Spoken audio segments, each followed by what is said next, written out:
چوتھی چیز جو حسن اخلاق کے لیے بہت ضروری ہے وہ ہے عدالت، عدل، انصاف، اور اس میں ظلم سے بچنا۔ عدل کا اپوزٹ کیا ہے؟ ظلم۔ اور ظلم کیا ہے؟ کسی کو اس کا حق نہ دینا۔ اب حق دینے میں کیا چیزیں آتی ہیں؟ ہم عام طور پر سمجھتے ہیں شاید کسی کا مال اس کو دے دینا، اس کا حق دینا ہے، یا کسی کے کچھ ہیومن رائٹس ہیں جو وہ دینا، حق دینا ہے۔ لیکن عدل میں ایک اور چیز بھی آتی ہے۔ مثلا آپ کے ماں باپ کا آپ پر کیا حق ہے؟ صرف خدمتی حق نہیں، ان کا ادب اور احترام۔ استاد کا کیا حق ہے؟ بہن بھائیوں کا کیا حق ہے؟ باقی رشتہ داروں کا کیا حق ہے؟ میرے نیبرز کا مجھ پہ کیا حق ہے؟ میرے بچوں کا مجھ پہ کیا حق ہے؟ اور خواتین کے لیے سب سے بڑھ کر شوہر کا مجھ پر کیا حق ہے؟ کیونکہ اگر ہم زمانے بھر کے بھی حقوق ادا کرتے رہیں اور شوہر کو اس کا حق نہ دیں تو ہمارا اخلاق کہیں بھی اعلیٰ اخلاق شمار نہ ہوگا۔ کیونکہ نبی صلی اللہ علیہ وسلم نے اخلاق کا جو معیار دیا ہے وہ کیا ہے؟ خیرکم خیرکم لأہلہ وأنا خیرکم لأہلی۔ تم میں سب سے اچھا انسان وہ ہے جو اپنے گھر والوں کے لیے اچھا ہے، اور میں تم میں سب سے بڑھ کر اپنے گھر والوں کے لیے اچھا ہوں۔ انسان کے اخلاق کو اگر پہچاننا ہو تو یہ دیکھا جائے کہ اس کا اپنے گھر والوں کے ساتھ معاملہ کیا ہے۔ ایک عورت کے لیے اس کا شوہر آزمائش ہو سکتا ہے، ایک شوہر کے لیے اس کی بیوی آزمائش ہو سکتی ہے، اولاد آزمائش ہے، اولاد کے لیے بعض اوقات والدین آزمائش ہے۔ جن بھی لوگوں کے ساتھ انسان مل جل کر رہتا ہے ان کو ان کا حق دینا اور قریب والوں سے حق شروع کرنا، یہ اخلاق کا معیار ہے۔ اگر کوئی شخص اخلاق کے اس معیار پر پورا نہیں اترتا تو وہ صاحب اخلاق نہیں ہو سکتا۔ نبی صلی اللہ علیہ وسلم کی انہی خوبیوں کی بنا پر آپ صلی اللہ علیہ وسلم نہ صرف یہ کہ فزیکلی بہت خوبصورت تھے بلکہ آپ کے اخلاق نے آپ کے حسن میں چار چاند لگا دیے۔ حضرت حسان بن ثابت کہتے ہیں وَأَحْسَنُ مِنْكَ لَمْ تَرَ قَطُّ عَيْنِي وَأَجْمَلُ مِنْكَ لَمْ تَلِدِ النِّسَاءُ، کہ آپ سے خوبصورت میری آنکھ نے کبھی کوئی دیکھا ہی نہیں۔ آپ کی شکل و صورت، آپ کا حال حلیہ وہ بھی بہت خوبصورت تھا، لیکن یاد رکھیے کہ انسان کے حسن کی اصل خوبصورتی اس کا اخلاق ہے۔ جب انسان صاحب اخلاق ہوتا ہے تو میک اپ کے بغیر بھی بہت خوبصورت لگتا ہے، لیکن اگر بد اخلاق ہو تو بہترین سے بہترین میک اپ بھی اس کو فائدہ نہیں دیتا۔ تو اسی لیے وہ کہتے ہیں وَأَجْمَلُ مِنْكَ لَمْ تَلِدِ النِّسَاءُ، آپ سے زیادہ حسین و جمیل کو عورتوں نے کبھی کوئی بچہ جنم ہی نہیں دیا۔ خُلِقْتَ مُبَرَّأً، پھر آپ دیکھیے خوبصورتی کی تعریف کیا کرتے ہیں، خُلِقْتَ مُبَرَّأً مِنْ كُلِّ عَيْبٍ، آپ ہر عیب، ہر بد اخلاقی سے پاک پیدا کیے گئے۔ كَأَنَّكَ قَدْ خُلِقْتَ كَمَا تَشَاءُ، آپ اس طرح پیدا کیے گئے گویا جیسا آپ نے خود چاہا ہو، جیسا کوئی ڈیزائر کر سکتا ہے۔ یعنی ہر شخص اپنے بارے میں ڈریم رکھتا ہے اور کبھی پریشان ہوتا ہے میری شکل ایسی ہوتی، میرا ناک ایسا ہوتا، میں اتنا پتلا ہوتا، اتنا موٹا ہوتا۔ ہر ایک کو کچھ نہ کچھ پریشانی لگی رہتی ہے اپنے بارے میں، خاص طور پر فزیکل اپیئرنس کے بارے میں، اور اس وجہ سے بہت سے لوگ کمپلیکسز کا بھی شکار ہو جاتے ہیں اور زندگی میں جو کچھ کر سکتے ہیں وہ کر نہیں پاتے، صرف ان باتوں پر پریشان ہوتے ہوتے۔ لیکن نبی صلی اللہ علیہ وسلم کو اللہ سبحانہ و تعالیٰ نے جو بہترین اخلاق دیا اس بنا پر آپ اندر باہر سے خوبصورت تھے۔ پھر اس کی ایک مزید وجہ یہ بھی تھی کہ آپ کے اخلاق کا سورس خود رب العالمین تھا۔ حدیث میں آتا ہے آپ نے فرمایا ادبنی ربی تأدیبا حسنا، میرے رب نے مجھے بہترین ادب سکھایا، اور وہ قرآن مجید کے ذریعے اور حکمت کی وہ باتیں جو آپ کے قلب پر القاء ہوتی تھی۔ آج ہم اگر چاہتے ہیں کہ ہمارا اخلاق بھی بہترین ہو، ہمارے معاملات بہترین ہوں، ہمارے تعلقات دوسروں کے ساتھ خوشگوار ہوں، تو لازماً ہمیں اپنے اخلاقی رویوں کو ریوائز کرنا ہوگا. اب اپنے اخلاق کو قرآن و سنت کی روشنی میں دیکھنا ہوگا. کیا ہم واقعی وہ کر رہے ہیں جو نبی صلی اللہ علیہ وسلم نے کیا؟ اس سلسلے میں ایک چیز یہ بھی یاد رکھیے کہ آپ صلی اللہ علیہ وسلم نے کبھی کسی کو نہ نہیں کی. نو کہنا، نہ سے بات شروع کرنا، ہر چیز میں نیگیٹو رویہ اختیار کرنا، یہ اخلاق کے منافی. بعض اوقات آپ کے پاس خود کچھ نہیں بھی ہوتا تھا تو آپ دوسروں سے مانگ کر بھی اس شخص کی مدد کرتے، لیکن نو نہیں کہتے تھے. جیسے اردو میں بھی ایک محاورہ ہے کہ نا فنا ہوتی، کہ جب انسان نہ کر دیتا ہے تو وہ ایک رحمت یا برکت یا وہ چیز جو ہوتی ہے وہ انسان سے چھن جاتا، توفیق بھی چلنے لگتی ہے. اصل میں خلق اور خلق ان دونوں کا ایک ہی روپ ہے. خلق اس عادت کو کہتے ہیں جو انسان کی عادت ثانیہ بن جائے، وہ رویے، وہ طریقے جن پر جو انسان سوچ سمجھ کر نہیں انسان کی شخصیت کا حصہ بن جائے، کہ اچانک بھی کوئی معاملہ پیش آئے یا کوئی چیز ناگوار بھی ہو یا کوئی ایسی سچویشن پیش آئے کہ جو ہمارے دل پہ بہت بوجھل ہو، تو اس وقت ہم جو رویہ اختیار کریں وہ ڈپینڈ کرتا ہے کہ ہمارا اخلاق کیسے. کیونکہ جہاں ہم کو وقت مل جاتا ہے کہ ہم کچھ تصنع کا خول اپنے اوپر چڑھا لیں، وقتی طور پر ایک خاص آرٹیفیشل ماحول میں ہم کچھ خاص الفاظ بولیں یا کچھ خاص انداز سے بیٹھیں یا گفتگو کریں، یہ اچھے اخلاق کا معیار نہیں ہے. اچھا اخلاق کیا ہے، اس کی پہچان کیا ہے؟ کہ جب کوئی آپ کو ایسی بات کہے کہ جو آپ کو کاٹ جائے تو اس موقع پر آپ صبر سے کام لے سکیں، اس موقع پر آپ پھر بھی اچھے باقی اچھے بن کر رہیں. اخلاق کا معیار کیا ہے؟ کہاں سے ٹیسٹ کریں گے خود کو؟ کہ ہمارا انسٹنٹ ری ایکشن، فوری ری ایکشن کسی کی بات پر کیا ہوتا ہے. کیونکہ جس کا اخلاق اچھا ہوگا اس کی وہ عادتیں اس کے طریقوں کا حصہ بن چکی ہوں گی. وہ اس کے ساتھ کوئی کچھ بھی کرے گا تو وہ اپنے اس طریقے کے مطابق ہی جواب دے گا. اسی لیے آپ نے دیکھا ہوگا کہ بعض لوگ جب ان کے سامنے مشکل سے مشکل صورتحال پیش ان کو آتی ہے، ان کے سامنے آتی ہے، تو ان کے اندر اسی طرح کے ٹھہراؤ باقی رہتا ہے.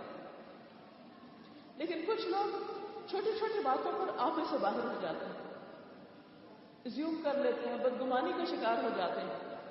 بعض کو دوسرے کی پوری بات نہیں سنتے اور اس سے پہلے ہی جواب دے دیتے، اس سے پہلے ہی فیصلہ کر بیٹھتے ہیں. تو یہ سارے رویے مل کر انسان کے لیے مشکل کھڑی کر دیتے ہیں. پھر اسی طرح یہ ہے کہ حضرت انس آپ کے اخلاق کی گواہی دیتے ہیں کہ میں نے لگاتار کنٹینیوسلی 10 ایئر 10 سال حضور صلی اللہ علیہ وسلم کی خدمت کی. آپ نے مجھے کبھی اف نہیں کہا اور نہ کبھی یہ کہا کہ یہ کیوں کیا ہے اور یہ کیوں نہیں کیا.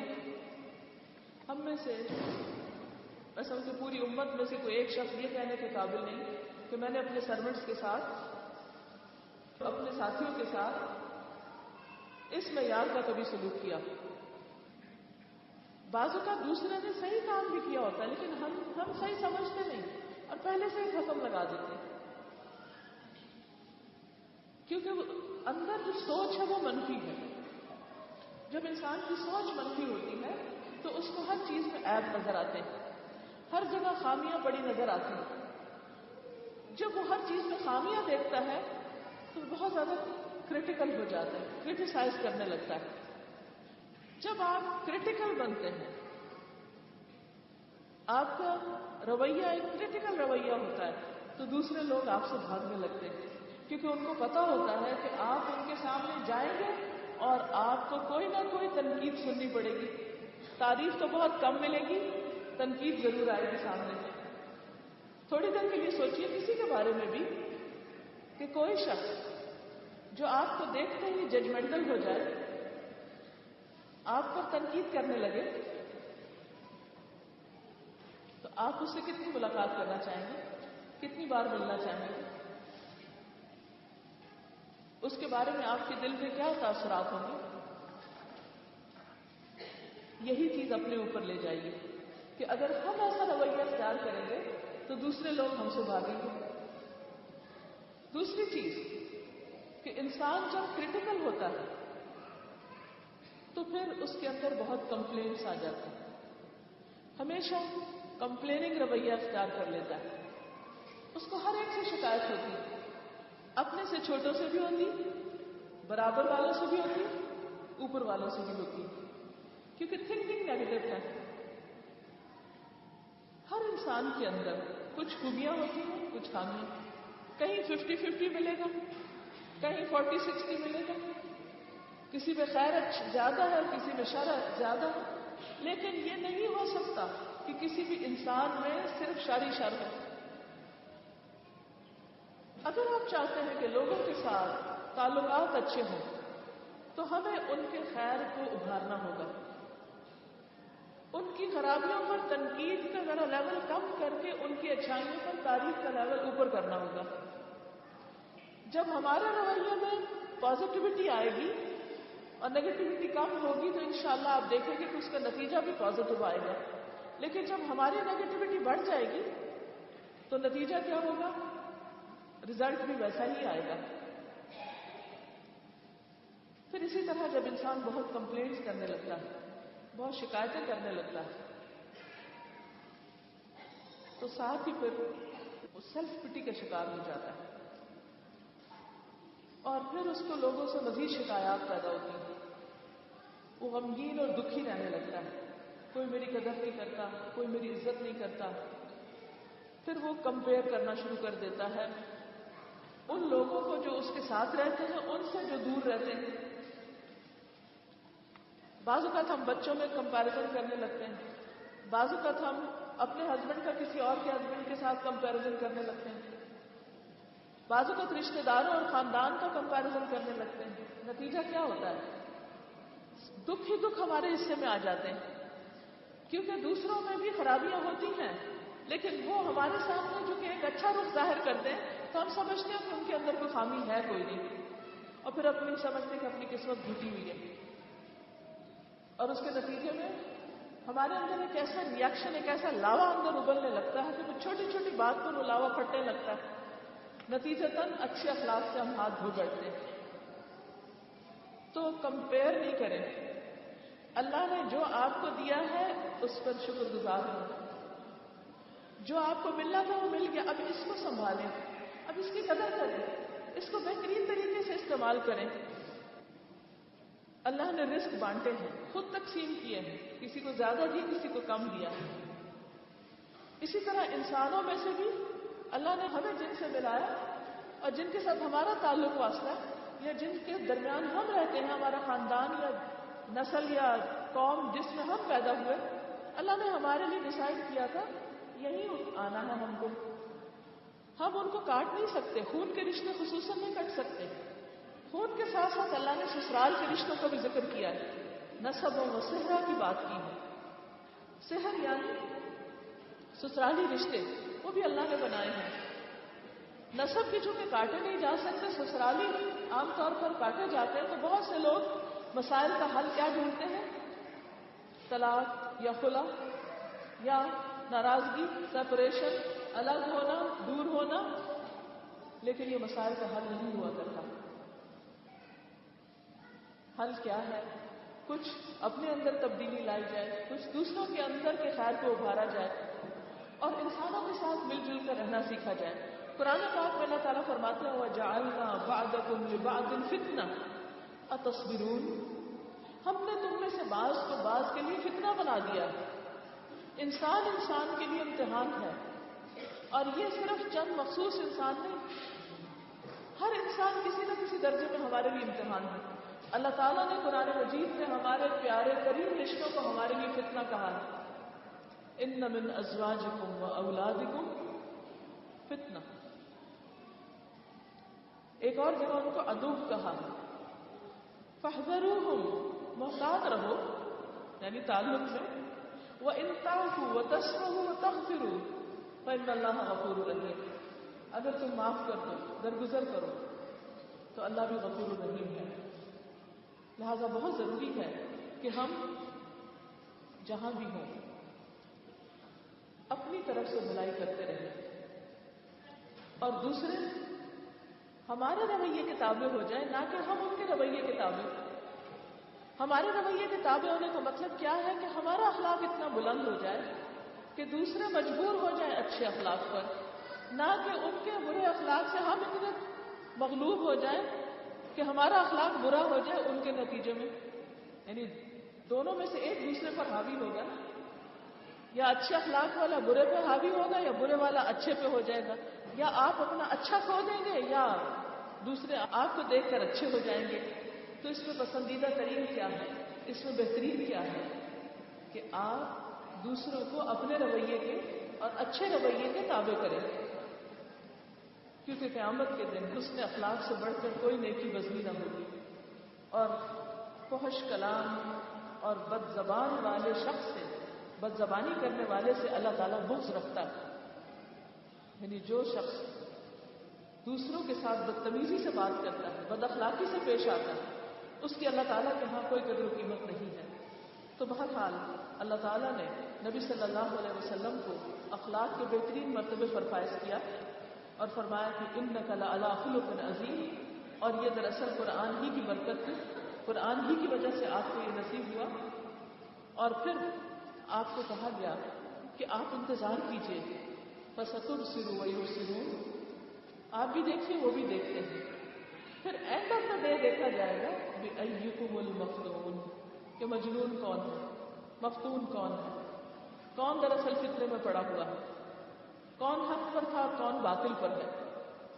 لیکن لوگوں کی باتوں میں آ کر نہ آپ اپنے رویے کو بدلیے، نہ آپ اپنے اخلاق میں کسی قسم کی کمی کیجیے، اور نہ ہی اپنا پیغام پہنچانے میں کوئی کوتاہی کیجیے، کیونکہ آپ اللہ سبحانہ وتعالیٰ کی طرف سے مامور ہوئے ہیں.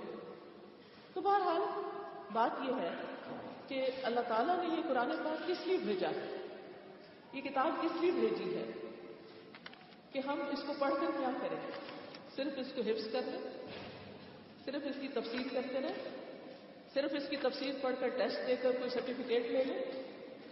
کیا یہ کتاب اس لیے بھیجی گئی ہے کہ ہم اس کے صرف عالم بن جائیں؟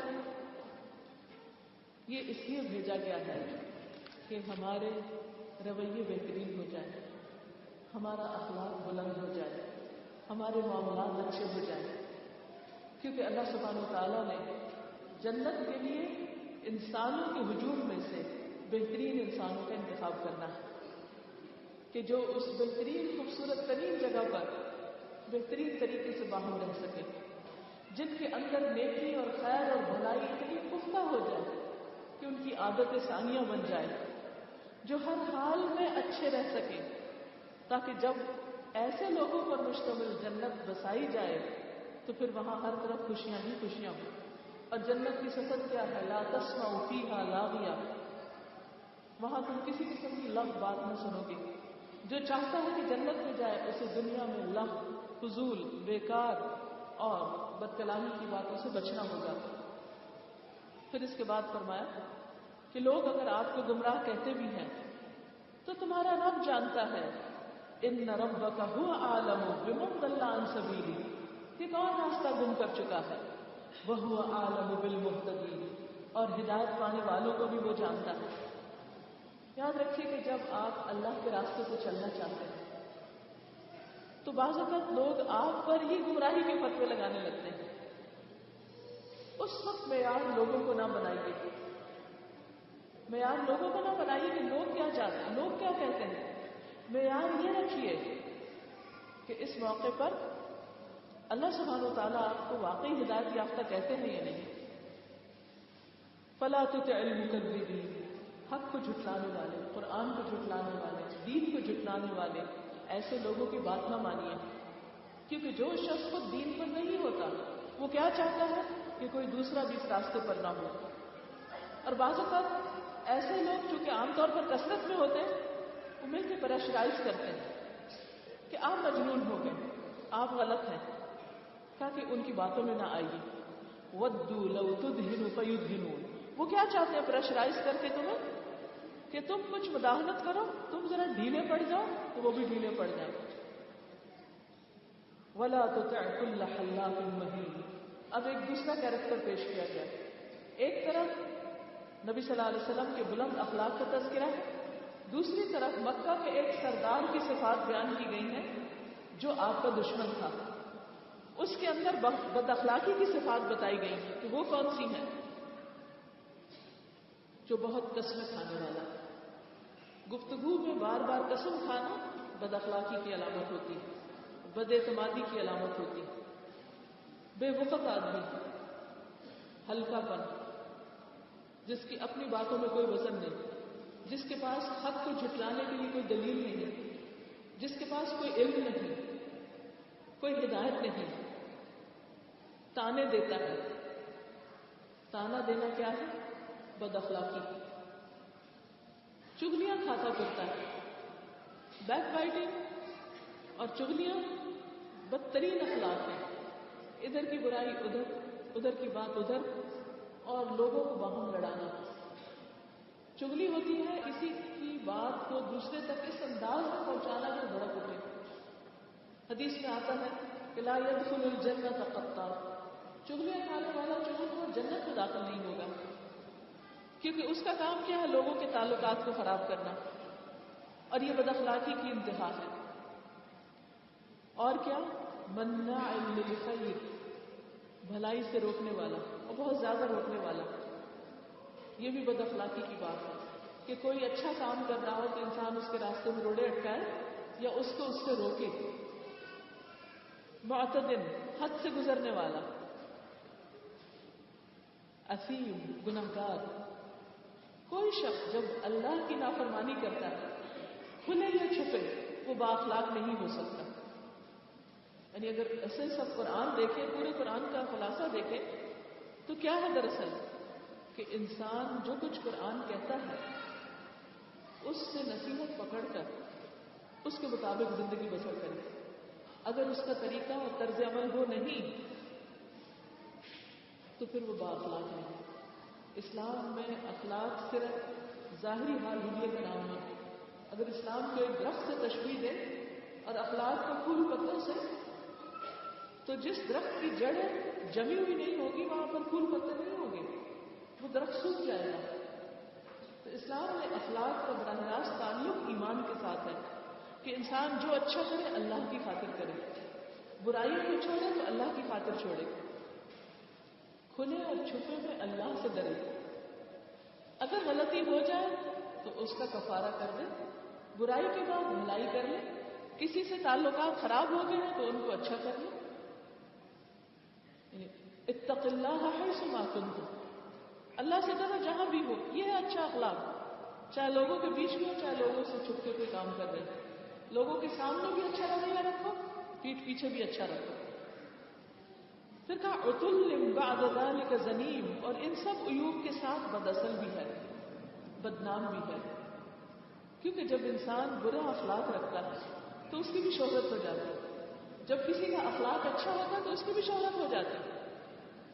ایک طرف نبی صلی اللہ علیہ وسلم کی شہرت ہے کہ آپ کے دشمن آپ کو صادق و امین کہتے ہیں، اور دوسری طرف آپ کے دشمن اور آپ کے مد مقابل کی بد اخلاقی کا یہاں پر ذکر ہے کہ ایک کس چیز میں مشہور ہے اور دوسرا کس چیز میں مشہور ہے۔ یاد رکھیے کہ بد اخلاقی کر کے، ظلم ڈھا کر، بدتمیزی کر کے، دوسرے کے ساتھ دوسرے کی توہین اور بے احترامی کر کے کوئی بھی شخص اعلیٰ اخلاق کے مرتبے پر فائز نہیں ہو سکتا۔ جن لوگوں نے آپ کی مخالفت کی، آپ کے ساتھ دشمنی کی، وہ صاحب اخلاق نہیں کہلائے۔ آپ نے لوگوں کی باتیں سہی، معاف کیا، درگزر کیا، ان پر پھر بھی ان کے ساتھ بھلائی اور احسان کیا، آپ کو اللہ تعالیٰ نے خلق عظیم کا سرٹیفکیٹ دیا۔ ہمارے پاس بھی دو چوائسز میں سے ایک ہے کہ ہم کس راستے پر جانا چاہتے ہیں، اللہ کے حبیب محمد صلی اللہ علیہ وسلم کے راستے پر، یا پھر جو آپ کے مد مقابل اور بد اخلاقی میں نام جنہوں نے پیدا کیا ان کے راستے پر۔ یہ سب بد اخلاقی بعض اوقات کیوں پیدا ہوتی ہے؟ قرآن نے بتایا ان کان ذا مال و بنین، اس بنا پر کہ وہ بہت مال اور اولاد رکھتا ہے، یعنی متکبر ہے۔ جب ہماری آیات اس کو سنائی جاتی ہیں تو کہتا ہے یہ تو اگلے وقتوں کے افسانے ہیں، قرآن کی اہمیت نہیں دیتا، اس کے مقابلے میں فلسفہ اور دنیاوی علوم اور دنیا کی باتیں اس کو بہت امپریس کرتی ہیں۔ نتیجہ کیا ہوگا؟ نبی صلی اللہ علیہ وسلم کا مشن کامیاب ہوگا لیکن آپ کا دشمن ذلیل و رسوا ہوگا.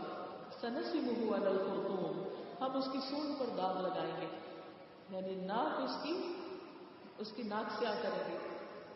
اس پہ داغ لگے گا تو ظاہر ہے کہ ناک جسم میں سب سے نمایاں حصہ ہے. ناک کا کٹنا، ناک جو ہے وہ عزت کی علامت ہے. یعنی اعلیٰ اخلاق والا عزت پائے گا، ورفعنا لک ذکرک، اور بد اخلاق جو ہے وہ ذلیل و رسوا ہوگا. آپ دیکھیں کہ نبی صلی اللہ علیہ وسلم کی شان میں جس نے بھی گستاخی کی ہے اس نے کبھی دنیا میں عزت نہیں پائی. پوری تاریخ اس پر گواہ ہے، کیونکہ آپ کی عزت کی حفاظت کا ذمہ بھی اللہ نے لیا ہے. اور اللہ تعالیٰ نے بتا دیا کہ آپ کے دشمن ذلیل و رسوا ہوں گے. یہاں بھی کہا سنسمہ علی الخرطوم. پھر اہل مکہ کے حال کو ایک خاص مثال کے ساتھ تشبیہ دی. انا بلوناہم کما بلونا اصحاب الجنہ، ہم نے ان کو آزمائش میں ڈال دیا جس طرح ایک باغ والوں کو آزمائش میں ڈالا.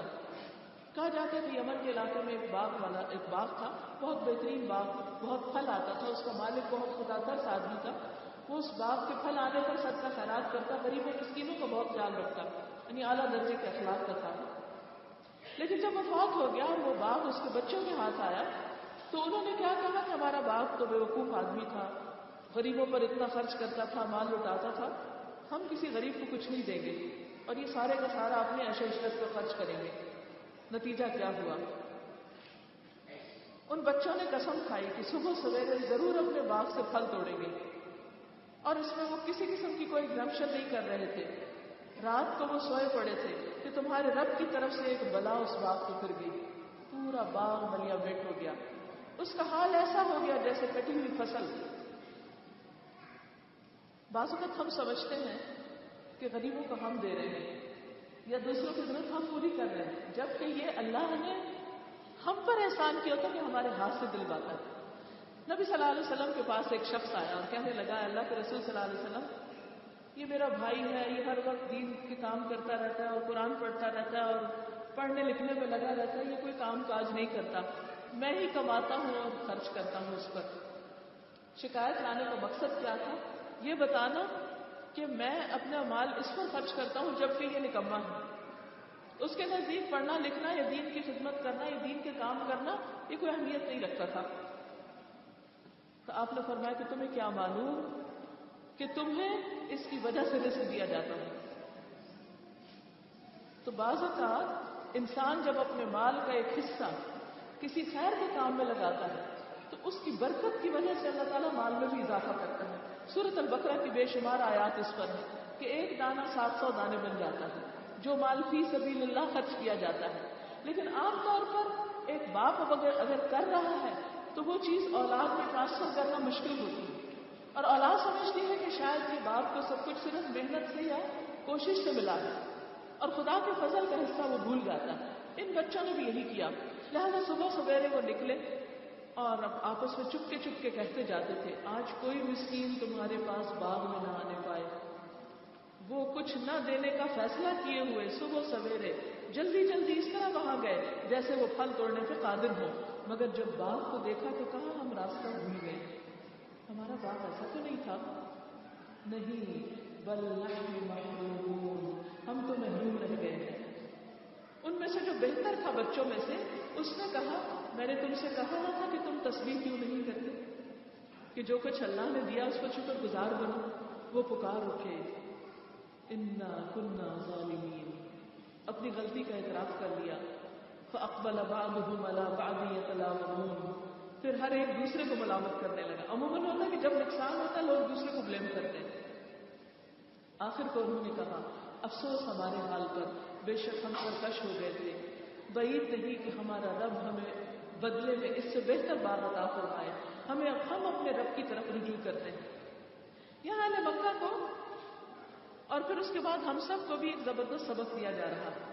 غلطیاں انسان سے ہوتی ہیں، نقصان بھی ہوتے ہیں، ہم سب گرتے ہیں، لیکن اچھا اخلاق کیا ہے؟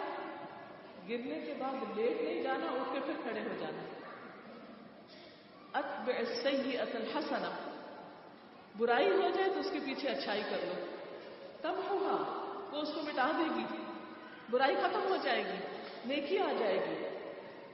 تو کہا یہ جا رہا ہے کہ پر امید رہو، اور جب تم اپنے رب کی طرف رجوع کرو گے، پلٹ آؤ گے، تو تمہاری مشکلات بھی آسان ہو جائیں گی۔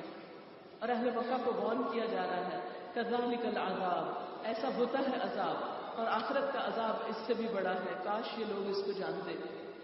ان للمتقین عند ربهم جنات النعیم، یقیناً خدا ترس لوگوں کے لیے ان کے رب کے ہاں نعمت بھری جنتیں ہیں، جو اللہ سے ڈرتے ہوئے اچھا اخلاق رکھتے ہیں، اچھے اچھے کام کرتے ہیں، وہ اپنے کیے کا پھل اس جنت النعیم میں پائیں گے۔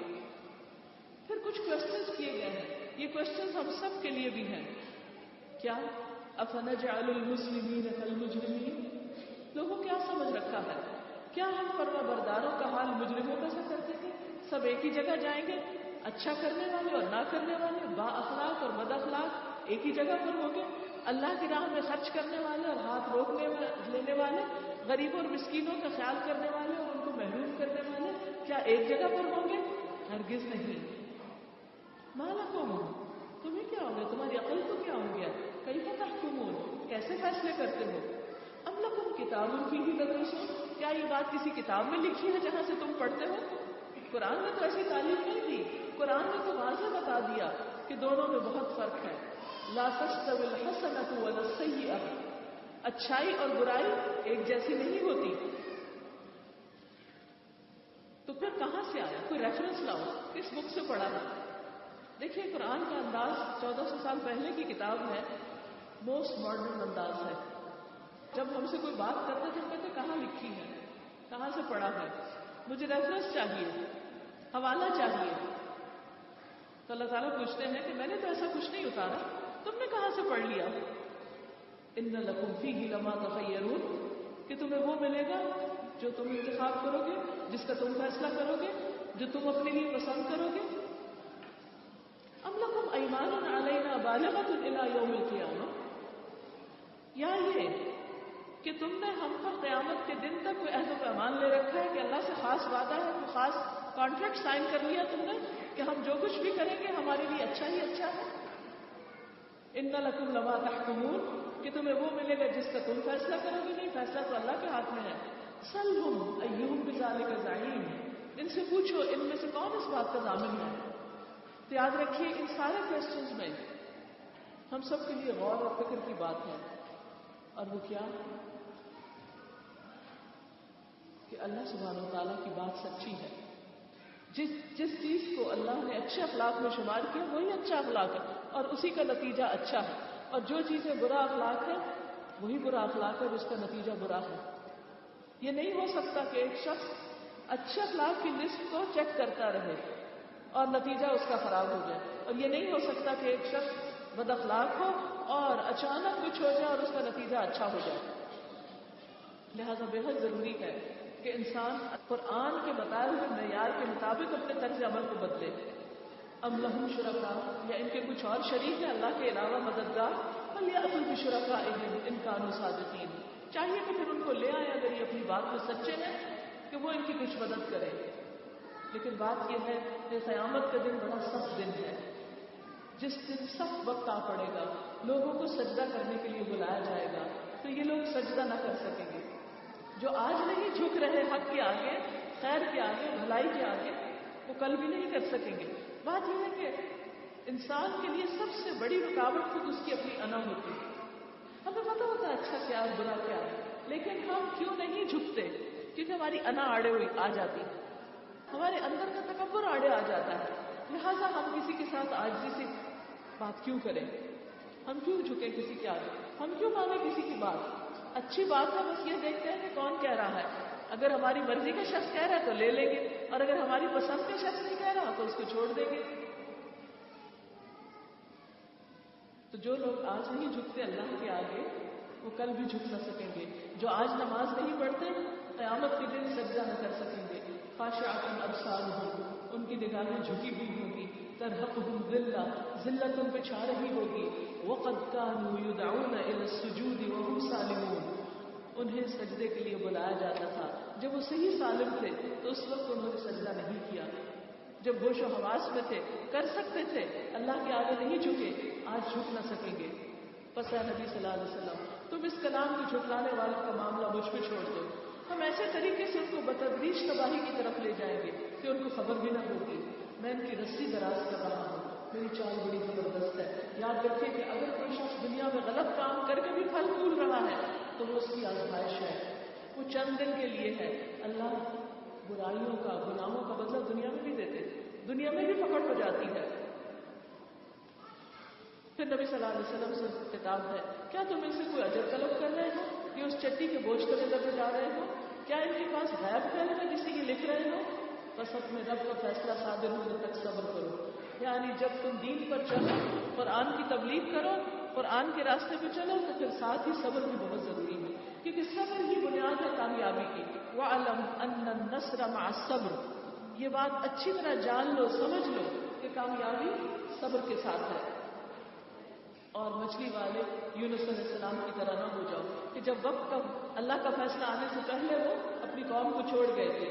جب اس نے پکارا اور وہ غم سے بھرے ہوئے تھے مچھلی کے پیٹ میں, اگر اس کے رب کی مہربانی اس کی شامل حال نہ ہوتی تو وہ مضموم ہو کر چٹیل میدان میں پھینک دیا جاتا. آخرکار اس کے رب نے اسے برگزیدہ فرما لیا اور اسے صالح بندوں میں شامل کر لیا. باغ والوں کے واقعے میں بھی ریپینٹنس کی بات ہے, انا کنا ظالمین. یونس علیہ السلام نے جو کلمہ پڑھا وہ بھی کیا تھا, لا الہ الا انت سبحانک انی کنت من الظالمین. حقیقت یہ ہے کہ اللہ تعالیٰ کو بندے کا اعتراف گناہ بہت زیادہ پسند ہے. جب انسان اپنی غلطیوں کو مان کر, اعتراف کر کے پھر اپنی اصلاح کی کوشش کرتا ہے تو ہی اچھے اخلاق کا راستہ اختیار کرتا ہے. اور آخر میں فرمایا, جب یہ کافر لوگ کلام نصیحت یعنی قرآن سنتے ہیں تو تمہیں ایسی نظروں سے دیکھتے ہیں گویا تمہارے قدم اکھاڑ دیں گے, اور کہتے ہیں یہ ضرور دیوانہ ہے, حالانکہ یہ تو سارے جہان والوں کے لیے ایک نصیحت ہے. تو آغاز بھی قرآن سے ہوا, اختتام بھی قرآن پر ہو رہا ہے. بعض اوقات انسان جب اللہ کی بات سمجھ لیتا ہے اور دوسروں کو سمجھانا چاہتا ہے تو حسد کا شکار ہو جاتا ہے, اور آپ کی اچھائی بھی دوسروں کو برائی لگتی ہے, اور پھر انسان کو سخت مشقت اور تکلیف کا سامنا کرنا پڑتا ہے. لیکن اس وقت انسان کو صبر سے کام لینا چاہیے اور اللہ سے مدد مانگتے رہنا چاہیے, کیونکہ یہ تو سارے جہان والوں کے لیے ہدایت کی چیز ہے اور اسے تو پورے جہان تک جانا ہی ہے. لیکن کون لے کے جائے گا؟ جب پہنچانے والا خلق عظیم پر فائز ہوگا, کیونکہ جو امپورٹنٹ میسج ہوتا ہے اس کو آگے لے جانے والے بھی بہت اہم ہوتے ہیں. اسی لیے قرآن لکھنے والے فرشتوں کو کیا کہا گیا؟ کرامن کاتبین, کہ معزز فرشتے ہیں, کرامن بررہ.